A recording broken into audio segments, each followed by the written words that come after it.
Fama lakum kaifa tahkumun. Bagaimana kamu menghakimi diri kamu dalam menjalani kehidupan? Al-ayah. Ini kan surat Yunus 10:35 ini kan majet irung, nonjo irung, nyulek meripat, nyogok, telak, kan gitu kan? Ayat ini. Kenapa kamu gak mencari kebenaran? Orang yang tahu persis tentang kebenaran. Apakah kamu mengira tidak ada? Kan ayatnya begitu jelas dan begitu gamblangnya.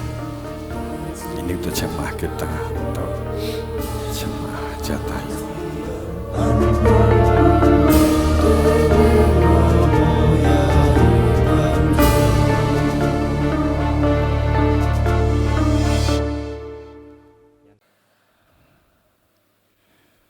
Bismillahirrahmanirrahim. Alhamdulillahirabbil alamin.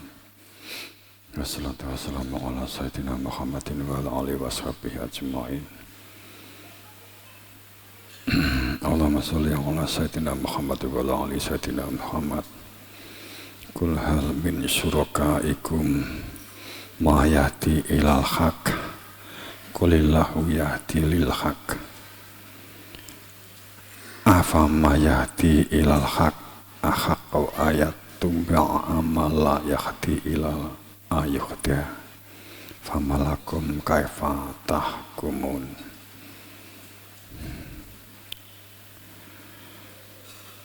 Jamaah rahimakumullah. Pertama kita memunajatkan rasa syukur dalam posisi kesadaran hamba sebagai hamba yang fakir. Kedua, salat salam pada junjungan kita Rasulullah Sallallahu Alaihi Wasallam. Disclaimer bahwa kesadaran guru-guru sebagai penjembatan transisi zaman akan ada satu keadaan revolusi alam terkait dengan peradaban zaman lama masuk pada peradaban zaman baru. Saat kita dapat melihat bukan pada kerusakannya, bukan pada kehancurannya, akan tetapi proses pemurnian, proses untuk terwujudnya tatanan baru, adanya satu proses yang harus dilalui. Itu bagian dari bentuk pencerahan. Saat kita memandang ini sebagai sebuah transisi zaman, maka kita akan lebih siap menghadapi keadaan dan situasi yang mungkin akan sering kita tidak akan duga, bentuknya tidak diduga. Kesiapan mental kita melalui pikiran kita dan perbuatan kita. Ada hal-hal yang mesti menyertai kita. Yang di sini kami menekankan kepada jamaah Jatayu, jamaah tatanan wahyu. Wahyu itu maknanya bisian, inisiasi. Mana wahyu itu bukan kalam. Kita selama ini kan identik kalau kita berbicara wahyu itu kan Al-Quran atau ucapan. Wahyu itu yuha itu maknanya adalah bisian. Bisian halus yang akan membentuk kepribadian, menjadikan seseorang itu dapat melihat kebenaran melalui perilaku hati nurani. Itu disebut wahyu. Jadi kalau ada protokol mengatakan pembacaan wahyu ilahi, kemudian sang yang membaca Quran itu sebenarnya kan salah deskripsi. atau salah definisi. Jadi kalau dikatakan bahwa dibacakan wahyu itu berkaitan dengan kepribadian atau karakter yang menyertai seseorang, disertainya adanya hati nurani. Hati nurani yang berfungsi karena ada kehadiran dia. Bal huwa ayat bayinah fi sudurati utul ilma, bahwa dia yang ditempatkan di dalam dada, dia yang telah dikenali. Awal kehidupan itu semua mengatakan dan sepakat, apapun agama dan keyakinannya, awal sebuah kehidupan itu adalah ma'rifat. Dan semua kerisalahan, semuanya mencanangkan bahwa al-awaluddin itu ma'rifat. Tapi tolong din untuk tidak dimaknai telah menjadi status agama. Din itu sebuah sistem kehidupan. Jadi kalau rumah tangga itu ya berarti sistem rumah tangga. Kalau dia itu mungkin akan bekerja, dinnya itu adalah pekerjaan itu. Sistem, jadi awal kehidupan di dalam sebuah sistem itu adalah ma'rifat. Dengan kata lain, pada saat seseorang itu tidak melalui sebuah dinnya, sistemnya tidak melalui kemakrifatan, itu pasti prasangka, itu pasti duga-duga. Pasti prasangka, pasti duga-duga. Orang yang tidak pernah berumah tangga kemudian banyak berbicara tentang kerumah tanggaan umpamanya, berarti kan dia tidak pernah ma'rifat karena tidak pernah memiliki pasangan, belum memiliki pasangan. Kalau kamu bengkel, awal kehidupan bengkelmu itu adalah ma'rifat, mengenal apa yang kamu bongkar dan akan kamu pasang. Jika kamu tidak mengenal, bisanya hanya membongkar, tidak menerima pasang. Segala sesuatunya berangkat dari mengenal. Saat kehidupan tentang din, tentang sistem, itu tidak di dalam kemakrifatan, maka kendalinya adalah prasangka. Saat kendalinya adalah prasangka, berarti kehidupannya penuh oleh keinginan untuk mengontrol, ingin menguasai.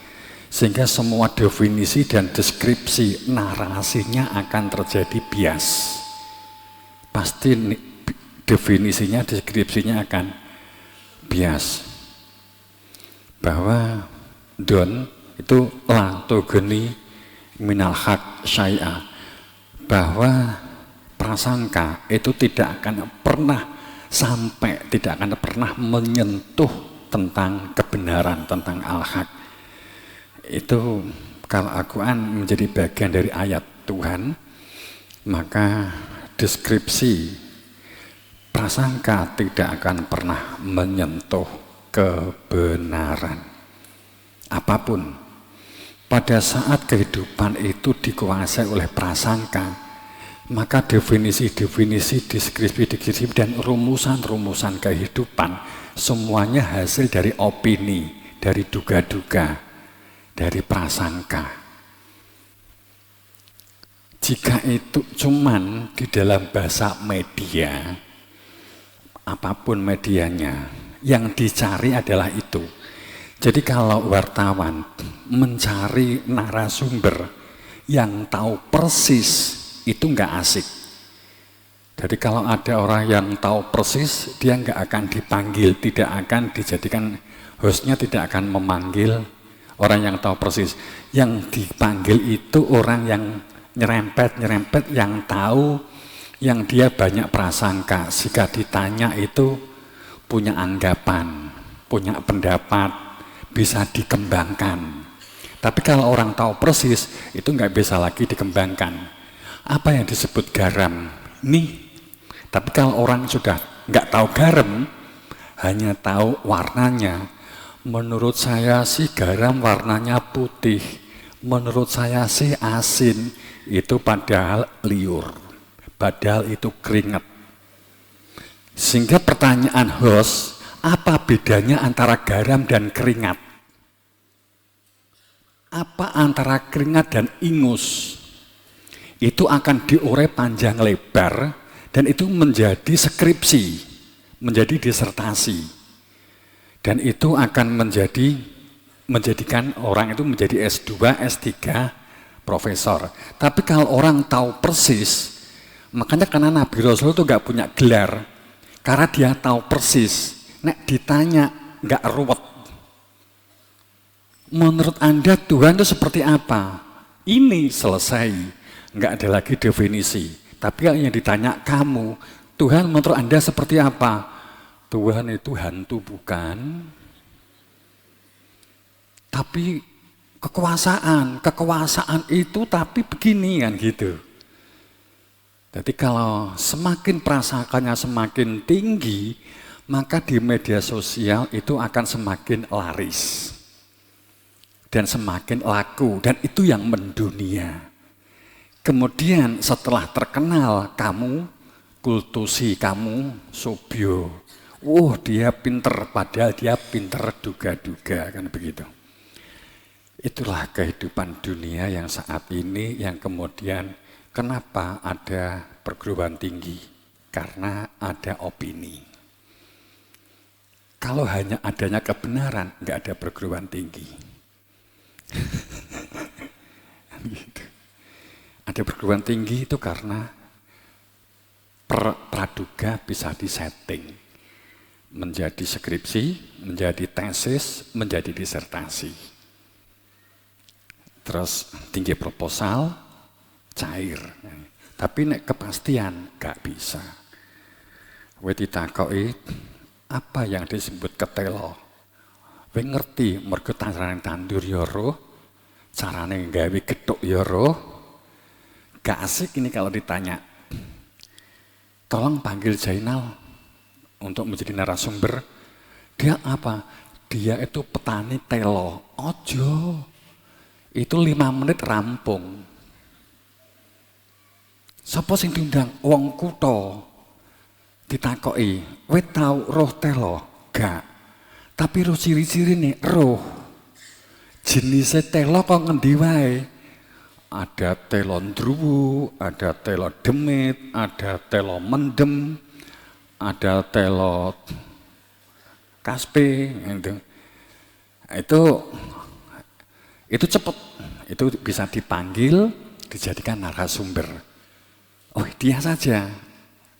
Itu nanti waktunya bisa disetting pengen setengah jam atau pengen 2 jam. Kalau ternyata nanti apa jenenge view-nya itu banyak, ya kita panjangin. Kalau yang diundang Zainal, 10 menit rampung. Telo adalah yang gitu. Ya enek sing buki, enek sing kena dipangan, nek buki enggak kena kan ngerti. Rampung. Makanya kenapa kebenaran itu tidak begitu terkenal. Maka kamu di dalam kebenaran, cerita tentang kebenaran, gak enek wong gatek. Karena sudah pasti. Paham ya? Paham tak? Terus apa kesimpulannya? Berarti yang terkenal itu anggapan. Enggak salah.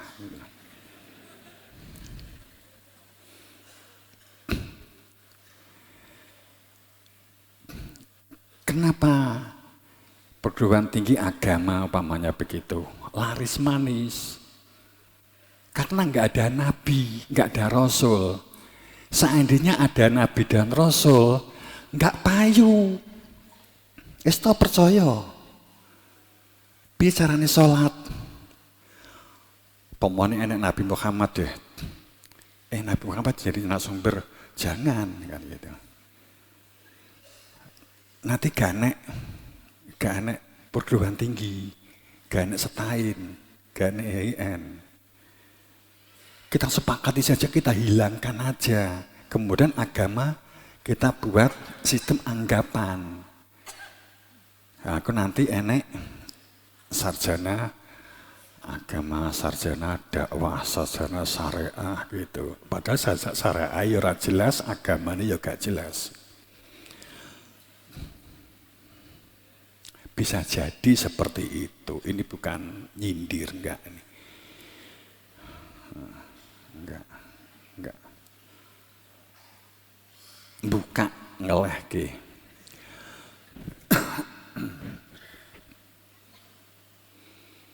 Kulhan min syurakaikum mayati ilal haq. Dari data jamaah kita banyak alumni Stein IAIN ya, yang banyak. Tapi ojo getun sekolah di kono diteruske sing wis sekolah diteruske. Niate kan proses utek supaya uteknya gak meslek, ning rusak.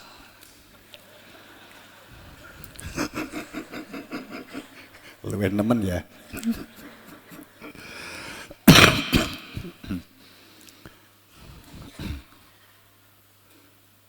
Guyon ya. Guyon kok mbok anggap gak serius. Guyon.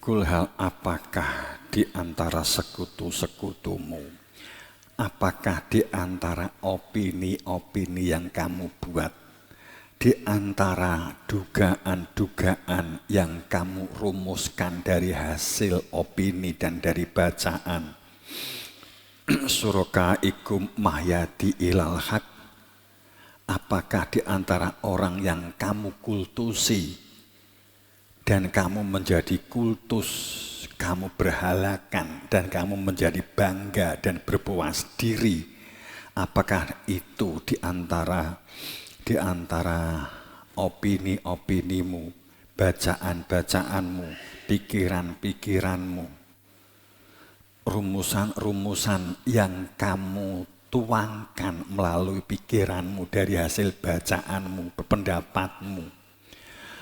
Apakah ilal haq, apakah menjamin kamu berada di dalam kebenaran, apakah menjamin kamu orang yang mendapat petunjuk dalam kebenaran, apakah kamu memperoleh dari orang yang hak dan sah dalam kebenaran, ilal haq, kulilah yahdi lil haq, dan apakah memang untuk kebenaran, berada di dalam kebenaran dan kamu dijamin oleh kebenaran. Afama yahdi ilal haq ahaqqa ayataba amal yahdi ila ayahda. Ataukah kamu hanya berprasangka dan berpraduga bahwa Allah cukup dengan pradugaanmu sehingga kamu mengatakan telah menjadi orang yang beriman? Apakah orang-orang yang menunjukkan kepada kebenaran itu lebih berhak diikuti?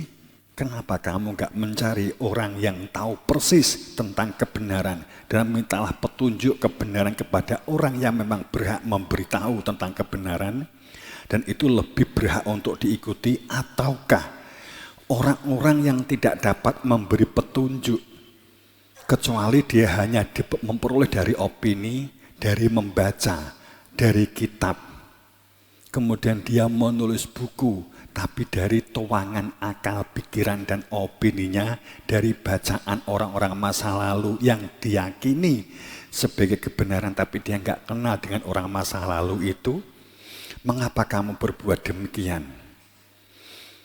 Fama lakum kaifah tahkumun, bagaimana kamu menghakimi diri kamu dalam menjalani kehidupan? Al-ayah. Ini kan surat Yunus 10:35 ini kan majet irung, nonjo irung, nyulek meripat, nyogok, telak, kan gitu kan? Ayat ini. Kenapa kamu gak mencari kebenaran? orang yang tahu persis tentang kebenaran. Apakah kamu mengira tidak ada? Kan ayatnya begitu. Begitu jelas dan begitu gamblangnya. Ini untuk jemaah kita, untuk jemaah Jatayu. Kemudian di ayat selanjutnya disebutkan, saat seseorang bermain opini, bermain anggapan, anggapan kemudian diyakini sebagai anggapan, kemudian diangkat menjadi pembenaran, dianggap kebenaran. Tuangan dari hasil pikiran kemudian dikatakan, ini minallah, ini adalah dari Allah, semisal kebenaran yang dari Allah. Tidak berada di dalam kepastian kebenaran, tidak berada di dalam kepastian petunjuk. Wa ma yattaba aktsaruhum iladun. Inilah orang-orang yang disebut sistem kehidupannya adalah sistem dimensi prasangka dan duga. Wa ma yattabi'u aktsaruhum iladun. Mereka tidak mengikut apapun. Mereka hanya budaya. Mereka hanya mengikuti nenek moyang. Kehidupan mereka hanya karena prasangka, tapi dianggap sebagai kebenaran. Dengan sebenarnya bahwa inadon, dengan sebenar-benarnya, kalau dibuka kalimat inna dan teman-temannya, itu berarti mutlak, itu berarti absolut sifatnya. Tidak bisa dinyang, menungso nggak bisa membuat satu konsep lagi seharusnya.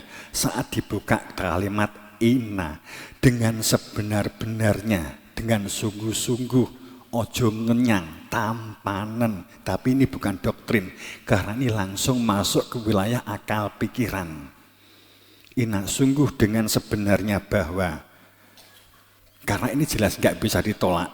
Inadon sungguh prasangka apapun bentuknya, la yugni minal haq, tidak akan dapat menyentuh, tidak akan dapat sampai, tidak akan dapat membongkar, tidak akan dapat bersentuhan sama sekali minal haq syai'a, sedikit pun tentang kebenaran. Sehebat apapun sebuah prasangka, sehebat apapun seseorang dengan kepandaian dan kepintaran dan buku kitab yang dibaca bertumpuk-tumpuk, maka tetap inadun la yugni minal haq syai'a, sedikit pun tidak akan pernah menyentuh al-haqnya.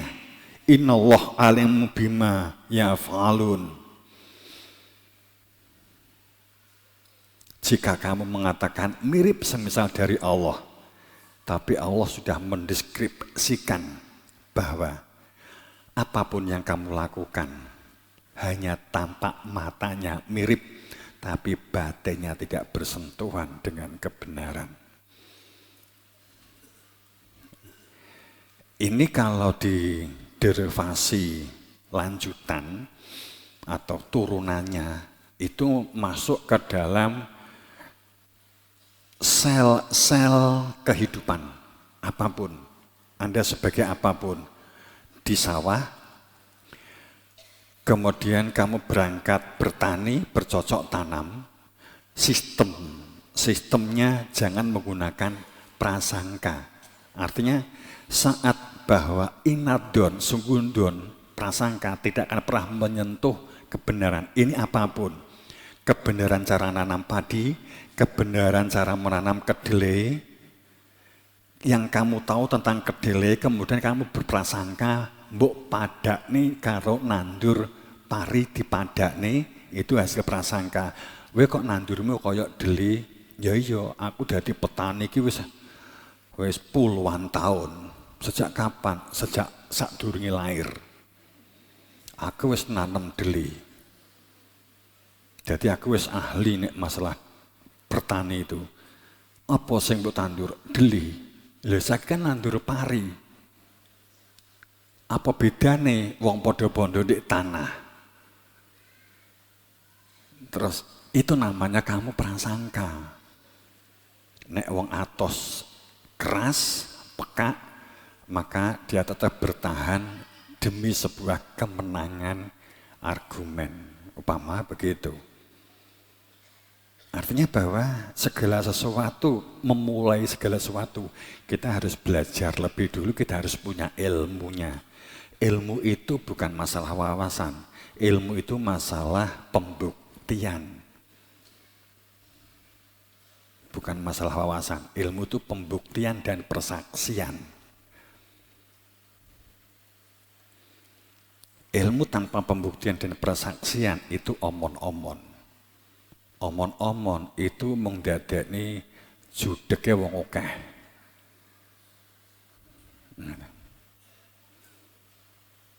Masyarakat Indonesia tuh ora enek sing butuh duit kan gitu pamane. Akhirnya geger kan gitu. Kan gitu.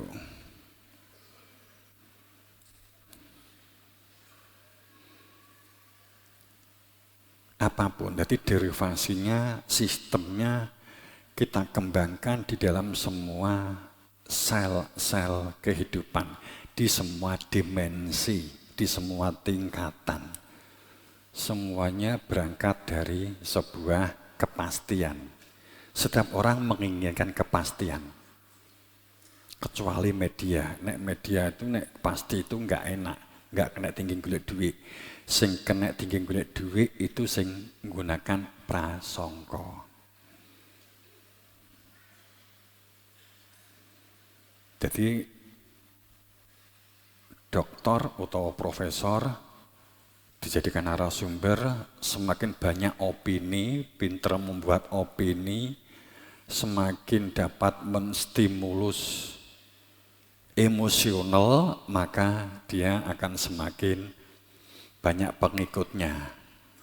Biasanya kan begitu kalau kita melihat di media. Tapi kalau kita menemui orang yang pasti, coba buka media, metode menanam padi, cara membuat pupuk, upamanya begitu ya, pengganti NPK, upamanya begitu, itu kan pasti. Itu sing like kan sithik, sing ndelok kan sithik. Nggih napa mboten? Sithik.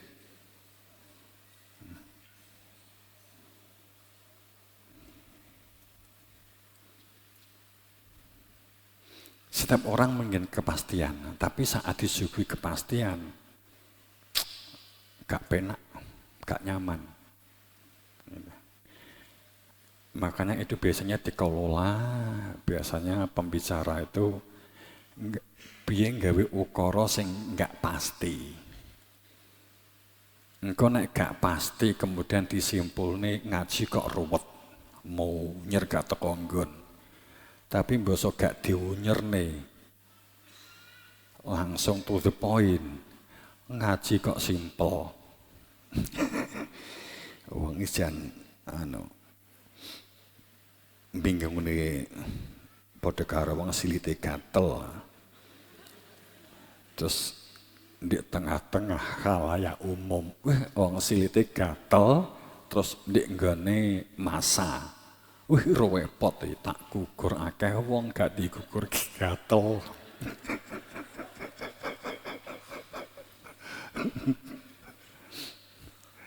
Biasanya nek lungguh nginah ngene itu jane ngukur jane.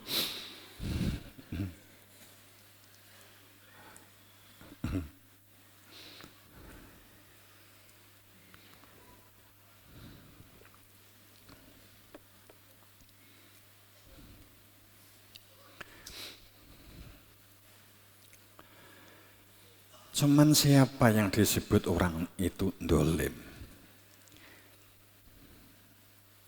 Terdefinisikan sebuah kelaliman atau kedoliman. Ya sekali lagi yang menjadikan seseorang itu berada di dalam sistem prasangka atau don. Kenapa orang itu memiliki perilaku prasangka atau anggapan dianggap kebenaran, padahal pembenaran. Nek kowe gak iso bedakne antara kebenaran atau pembenaran, jadi menungso repot teman-teman. Kalau kita nggak bisa membedakan antara kebenaran dan pembenaran, mosok ora iso kebenaran kan nganggo K, pembenaran nganggo P, ya jelas.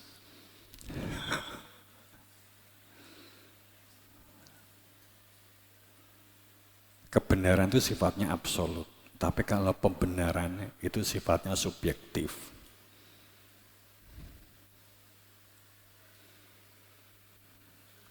Siapa orang yang dolim itu? Sehingga berada di dalam sistem anggapan. Itu adalah mereka yang tanpa ilmu yang menjadikan makrifat apapun.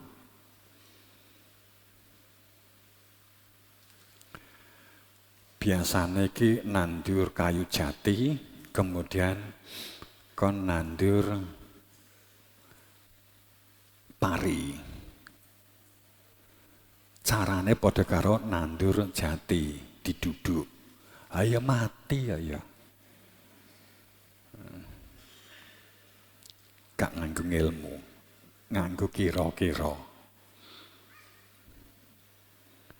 Ya kita sekarang itu hidup di masyarakat yang dengan ilmu yang sedang in dan laris.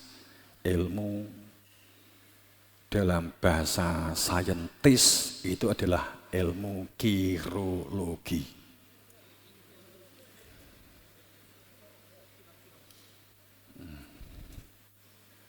Itu ilmu. Sekarang itu ilmu paling dhuwur itu, ilmu kirologi.